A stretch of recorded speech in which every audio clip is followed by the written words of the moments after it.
4 দিনের সফরে চীনে তারেক রহমান বাংলাদেশ মালয়েশিয়ার সম্পর্ককে অন্যান্য উচ্চতায় নেওয়ার বার্তা প্রধানমন্ত্রীর।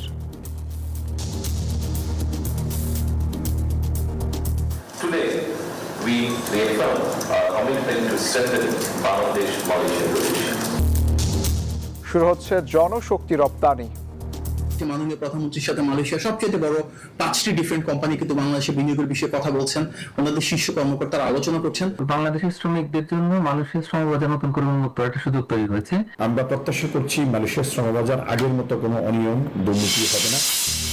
বিদেশে ভিসা ফি পাঠানোর পথ আরও সহজ করল বাংলাদেশ ব্যাংক। লেনদেনের প্রক্রিয়া আরও সহজ, দ্রুত ও স্বচ্ছ করার লক্ষ্য। স্বাগত প্রবাসের সংবাদে, সঙ্গে আছি শাহরিয়ার অঙ্কুর। দেখছিলেন বিআরবি কেবল সংবাদ শিরোনাম।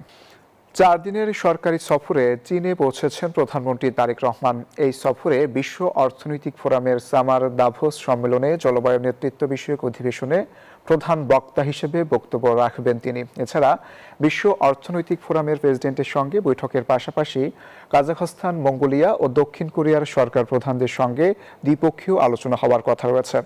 25 জুন চীনের প্রধানমন্ত্রী লি কিয়াংয়ের সঙ্গে বৈঠক করবেন তারেক রহমান। পরদিন সফরের গুরুত্বপূর্ণ অংশ হিসেবে প্রেসিডেন্ট শি জিনপিংয়ের সঙ্গে বৈঠক করবেন প্রধানমন্ত্রী। একই দিন বিকেলে বেইজিং থেকে ঢাকার উদ্দেশ্যে রওনা দেবেন তিনি। সোমবার রাতে 4 দিনের সফরে চীনের বন্দরনগরী দালিয়ানে পৌঁছেছেন প্রধানমন্ত্রী তারেক রহমান।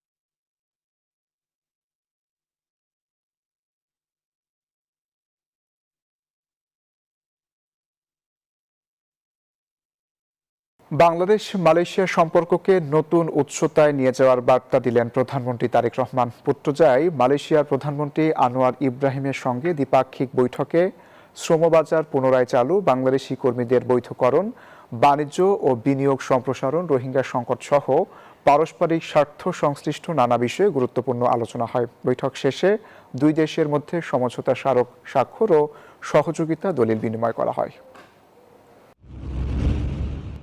লাল গালিচা রাষ্ট্রীয় সম্মান আর দুই বন্ধুত্বপূর্ণ দেশের ভবিষ্যৎ সহযোগিতার নতুন প্রত্যয়। পুত্রজায়ার পেটদানা পুত্রা ভবনে প্রধানমন্ত্রী তারেক রহমানকে উষ্ণ অভ্যর্থনা জানান মালয়েশিয়ার প্রধানমন্ত্রী Anwar Ibrahim.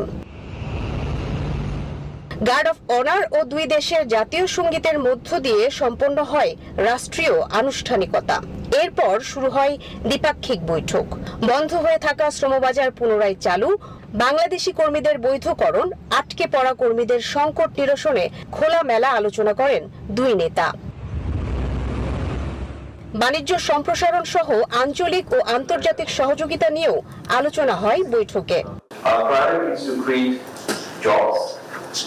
Attract foreign investment and escalate economic growth.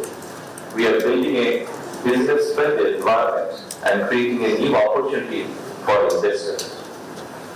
I see strong potential for Malaysian investment in Bangladesh and warmly invite Malaysian businesses to explore those opportunities.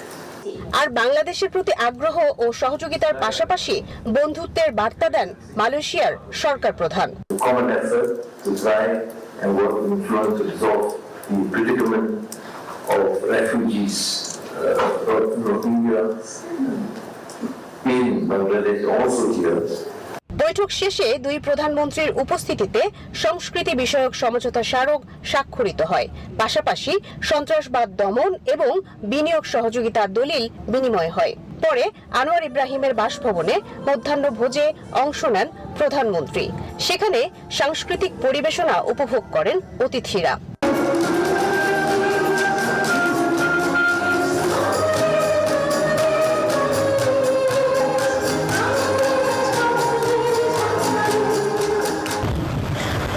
Tarique রহমানের প্রথম সফরে মালয়েশিয়া হওয়ায় দুই দেশের মধ্যে একটি উচ্চমাত্রার সম্পর্ক তৈরি হলো।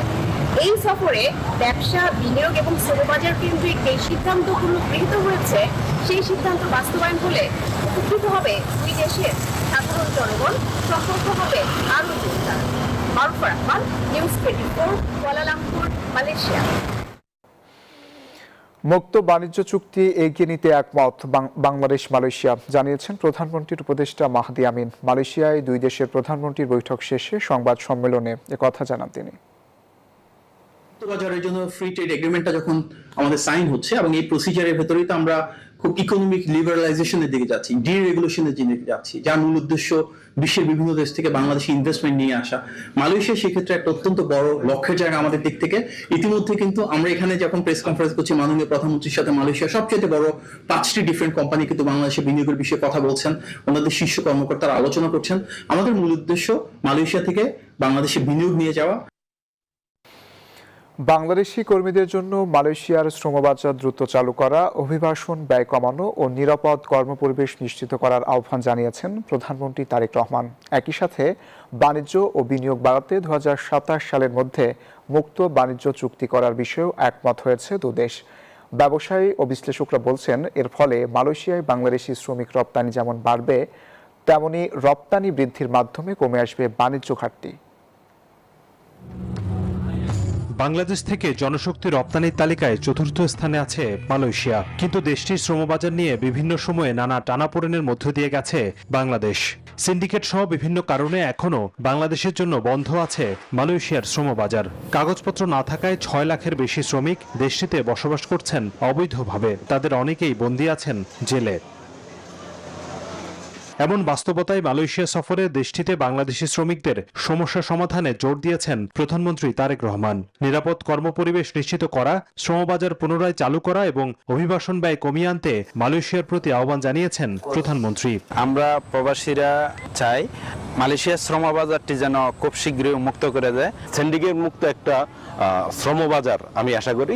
সরকার প্রধানের এমন উদ্যোগ এই বাজারে বাংলাদেশের জন্য নতুন সম্ভাবনা তৈরি করেছে বলে মনে করছেন বিশ্লেষকরা। আমরা প্রত্যাশা করছি মালয়েশিয়ার শ্রমবাজার আগের মতো কোনো অনিয়ম দুর্নীতি হবে না এবং এই শ্রমবাজারে কর্মীদের স্বার্থ সংরক্ষিত হবে এবং এই সেক্টরে যারা কর্মী পাঠায় সকল বৈধ রিক্রুটমেন্ট এজেন্সি কর্মী পাঠানোর সুযোগ পাবে।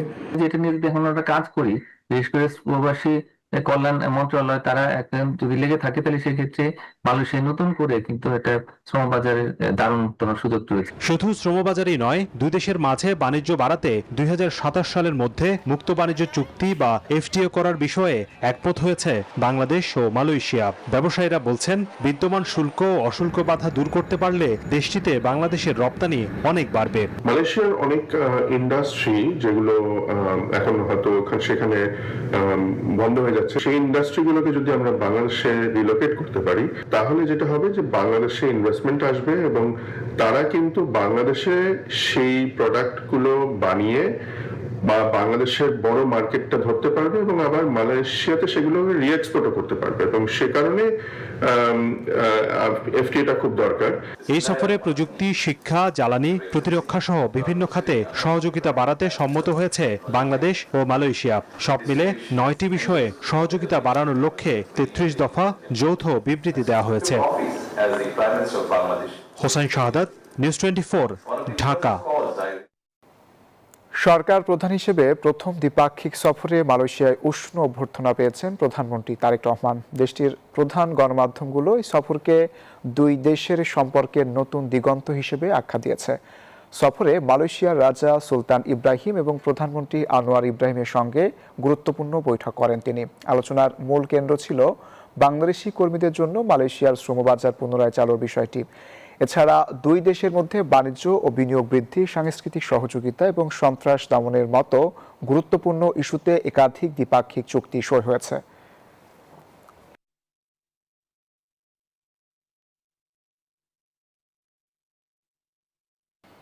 আবারও ফুটবল বিশ্বকাপের খবর। অস্ট্রিয়াকে মেসির জোড়া গোলে হারিয়েছে আর্জেন্টিনা। ঢাকা বিশ্ববিদ্যালয়ের টিএসসিতে আছেন সহকর্মী তাসবি শরণ। আমরা শরণের সাথে সরাসরি যুক্ত হচ্ছি। শরণ, ম্যাচ তো আর্জেন্টিনা জিতে গেল, ভক্তদের মাঝে, আর্জেন্টাইন সমর্থকদের মাঝে কেমন উন্মাদনা দেখছেন? যেমনটা বলছিলেন, আসলে আমার পেছনে আর্জেন্টিনার সমর্থক দেখে হয়তো বুঝতে পারছেন আসলে তারা কতটা উৎফুল্ল।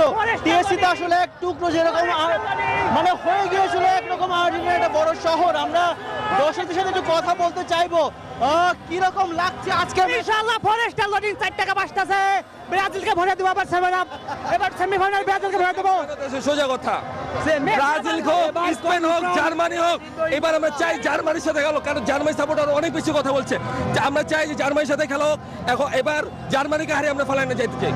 এবার মনে হচ্ছে মেসির খেলা কতটুকু উপভোগ করলেন? জোড়া গোল করেছেন। মেসি তো বেস্ট, পুরো বিশ্বের সেরা প্লেয়ার। সে দেখাই দিছে যে আসলে সে কি খেলতে পারে। এবার শেষ বছরে ফাইনালে মেসি অনেক ভালো করবে এন্ড ফাইনাল আর্জেন্টিনা নিয়ে যাবে।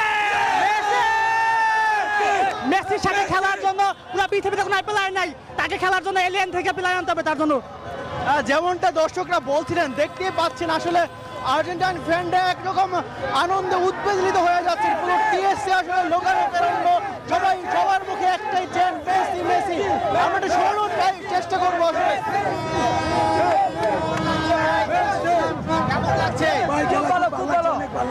দর্শকরা আসলে যেমনটা বলছিলেন, মেসির কাছ থেকে তারা প্রত্যাশা পালাটা অনেক ভারী, এবং তারা বলছিলেন আসলে আর্জেন্টিনার কাছ থেকে আবার সেই বিশ্বকাপটা তারা পাবেন এবং তারা বিশ্বকাপটা রেখে দিবেন। তো টিএসসি থেকে এই ছিল আমার কাছে সর্বশেষ। শারুন, আপনাকে ধন্যবাদ। বিদেশি দূতাবাসের ভিসা ও কনসুলার ফি পরিশোধে নতুন সুবিধা দিয়েছে বাংলাদেশ ব্যাংক। নতুন নির্দেশনায় দূতাবাসের নির্ধারিত স্থানীয় এজেন্টরা অনুমোদিত ডিলার ব্যাংকের মাধ্যমে বাংলাদেশি মুদ্রায় সংগ্রহ করা ভিসা ফি বিদেশে পাঠাতে পারবে। সোমবার এ বিষয়ে এক সার্কুলার জারি করেছে কেন্দ্রীয় ব্যাংক। এতদিন স্পষ্ট নীতিমালার অভাবে এ ধরনের অর্থ প্রেরণে নানা জটিলতা দেখা দিলেও নতুন ব্যবস্থায় প্রক্রিয়াটি হবে আরও সহজ, দ্রুত ও স্বচ্ছ। তবে ভিসা ফি অবশ্যই দূতাবাস নির্ধারিত হারে আদায় করতে হবে এবং সংরক্ষণ করতে হবে সংশ্লিষ্ট ইনভয়েস ও আবেদনকারীদের লেনদেনের তথ্য। মমতা বন্দ্যোপাধ্যায়কে সরিয়ে সর্বভারতীয় তৃণমূল কংগ্রেসের নতুন চেয়ারম্যান নির্বাচিত হয়েছেন হাওড়ার বিধায়ক অরূপ রায়। সোমবার কলকাতার নিউ টাউনে বিরোধী দলনেতা ঋতব্রত বন্দ্যোপাধ্যায়ের নেতৃত্বে অনুষ্ঠিত বৈঠকে এই সিদ্ধান্ত হয়। বৈঠকে ছিলেন দলের প্রায় 60 জন বিধায়ক এবং কলকাতা পৌরসভার অন্তত 70 জন কাউন্সিলর। এর মধ্য দিয়ে প্রতিষ্ঠার পর এই প্রথম তৃণমূল কংগ্রেসের সর্বোচ্চ নেতৃত্বে বড় পরিবর্তন হলো। এই সিদ্ধান্তকে শুধু নেতৃত্ব পরিবর্তন নয়, দলের ভেতরে নতুন ক্ষমতার কেন্দ্র গড়ে ওঠার আভাস হিসেবে দেখা হচ্ছে। বিশ্লেষকরা বলছেন, বিধানসভা ভোটে ভরাডুবির পর তৃণমূলের অভ্যন্তরে যে অস্থিরতা তৈরি হয়েছিল, এই বৈঠক তারই প্রকাশস্বরূপ।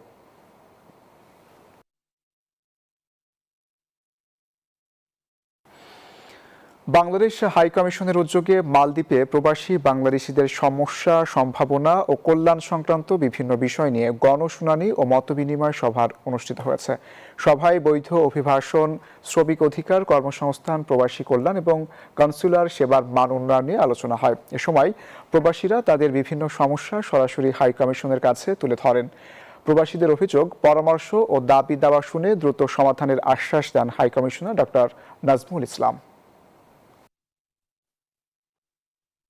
শুধু বলা লেভেলে না, এটা অলরেডি এখন মাঠ লেভেলে চলে আসছে। মানে আমাদের লোকজন এখানে সামনে আমরা আশা করি আরো ভালো দক্ষ লোকজন দেখবো। আমরা আমাদের আরো বেশি বেশি ডক্টর, থেরাপিস্ট, আমরা আরো শিক্ষক, ইঞ্জিনিয়ার এই লেভেলের লোকজন দেখবো ইনশাআল্লাহ। আমরা এটা নিয়ে মোটামুটি একটা শেষ পর্যায়ে চলে আসছি।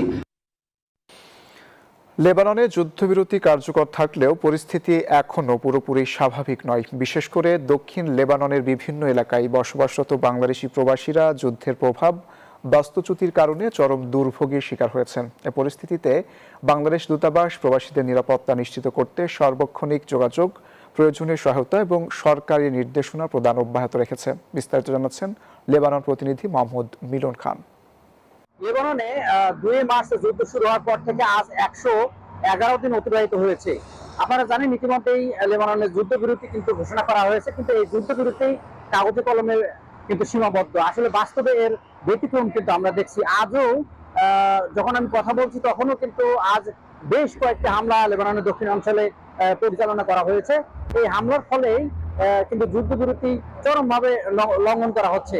এই যুদ্ধের ফলে আপনারা জানেন যে লেবাননে কিন্তু 5 জন বাংলাদেশি নিহত হয়েছে এবং বেশ কয়েকজন প্রবাসী বাংলাদেশি আহত হয়েছে। তার মধ্যে 3 জন প্রবাসীর অবস্থা একটু গুরুতর। দূতাবাস কিন্তু আশ্বাস দিয়ে এসেছে।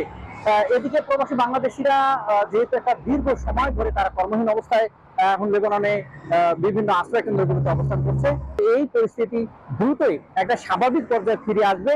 পূর্বের অবস্থায় লেবাননের যে শ্রম বাজার প্রবাসীদের জন্য সেটি স্বাভাবিক অবস্থা ফিরে আসবে, এমনটি প্রত্যাশা কিন্তু করতেছে প্রবাসী বাংলাদেশিরা।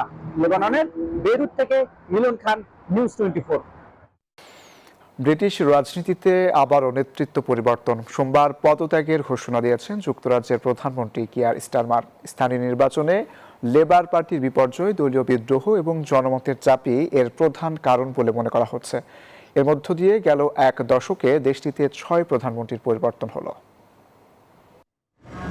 যুক্তরাজ্যে প্রধানমন্ত্রী মানে 5 বছর নিশ্চিন্তে ক্ষমতায় থাকা নয়, কারণ ব্রিটিশ রাজনৈতিক সংস্কৃতিতে জনপ্রিয়তা কমে গেলে বা নির্বাচনে ব্যর্থতা দেখা দিলে দল দ্রুত নতুন নেতৃত্ব খোঁজে। ফলে প্রধানমন্ত্রীর শুধু বিরোধী দলের নয়, নিজের দলের আস্থাও ধরে রাখা জরুরি।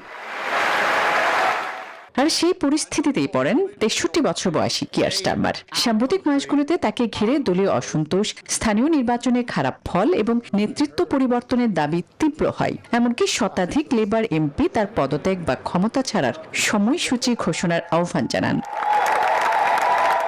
তবে ক্ষমতায় থেকেই পরিস্থিতি সামালের চেষ্টা করেছিলেন স্টারমার, শেষ পর্যন্ত পেরে ওঠেননি। মাত্র 2 বছরের মাথায় ক্ষমতা ছাড়তে হয় 2024 সালের নির্বাচনে বিপুল জয় পাওয়া এই লেবার পার্টির নেতাকে। 10th ডাউনিং স্ট্রিটের সামনে আনুষ্ঠানিকভাবে ঘোষণা দেন পদত্যাগের। আমরা প্রতিটি সিদ্ধান্তে আমি আমার দেশকে সবার আগে রাখার চেষ্টা করেছি, আর সে কারণেই লেবার পার্টির নেতা হিসেবে পদত্যাগ করছি। এর মধ্য দিয়ে গত এক দশকে যুক্তরাজ্যে প্রধানমন্ত্রী পরিবর্তনের সংখ্যা দাঁড়ালো 6। ব্রেক্সিটের অভিঘাত, অর্থনৈতিক সংকট, দলীয় বিভাজন এবং জন অসন্তোষ সব মিলে ব্রিটিশ রাজনীতিতে নেতৃত্বের স্থায়িত্ব এখন বড় চ্যালেঞ্জ। এদিকে স্টারমারের উত্তরসূরি হওয়ার দৌড়ে সবচেয়ে এগিয়ে আছেন লেবার পার্টির জনপ্রিয় নেতা এন্ডি বার্নহ্যাম। আসমাতুল্লি, নিউজ 24। আজ ঢাকায় বিক্ষোভ সমাবেশের ডাক দিয়েছে 11 দলীয় ঐক্য। গণহত্যার বিচারে ধীরগতি, আইন শৃঙ্খলার চরম অবনতি, নেতাকর্মীদের ওপর হামলার অভিযোগে কর্মসূচি বলে জানান জোটের মুখপাত্র হামিদুর রহমান আজাদ। জানান, আজ ঢাকায় সমাবেশ ও 4 জুলাই জেলা শহরে বিক্ষোভ মিছিল করবে 11 দল। আওয়ামী লীগের নাশকতা প্রতিহত করা সরকারের দায়িত্ব বলেও জানান তিনি। গণভোটের রায় বাস্তবায়নের দাবিতে ধারাবাহিক আন্দোলন করে আসছে 11 দলীয় ঐক্য। ঢাকা সহ বিভাগীয় শহর এবং জেলা উপজেলায়ও কর্মসূচি করছে জোটভুক্ত দলগুলো। এবার গণহত্যার বিচারের ধীরগতি, আইন শৃঙ্খলা পরিস্থিতির চরম অবনতি, নেতাকর্মীদের উপর হামলার অভিযোগে নতুন করে 2 দিনের কর্মসূচি দিয়েছে তারা।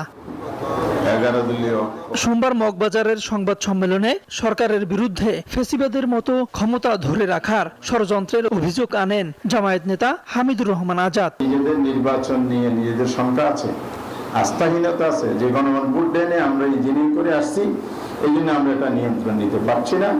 এটা বিগত অন্তর্বর্তী সরকারের চাইতে আরো বড় অবদান করছে। নিঃসন্দেহে এটা সরকারের ব্যর্থতা, এবং সরকার যে ব্যর্থ হতে থাকে জনগণই এ ব্যাপারে পদক্ষেপ নিবে, এই সরকারকে ক্ষমতায় রাখবে। দেশের আইন শৃঙ্খলা পরিস্থিতির ভয়াবহ অবনতির অভিযোগ করে তিনি বলেন, কার্যক্রম নিষিদ্ধ আওয়ামী লীগের অপতৎপরতা প্রতিহতের দায়িত্ব সরকারের। আমরা একটা বড় আকারের সমাবেশ করবো ইনশাআল্লাহ। সেই সমাবেশ থেকে আমরা দাবি জানাবো এই যে বিচার প্রক্রিয়া যে শিথিলতা এবং যার সুযোগে ফেসিবাদের উত্থানের পদধ্বনি আমরা শুনতে পাচ্ছি, এবং জায়গায় জায়গায় যে উত্তেজনা তৈরি করা হচ্ছে এবং হামলার ঘটনা ঘটছে, ফেসিবাদী আমলের যেসব বোম খুন গণহত্যা হয়েছে, এই সবগুলোর বিচারের দাবিতে সরকার যদি নিজেদের শুধরে না নেয় তাহলে চলমান আন্দোলন আরো বেগবান করার হুঁশিয়ারি দেন এই নেতা।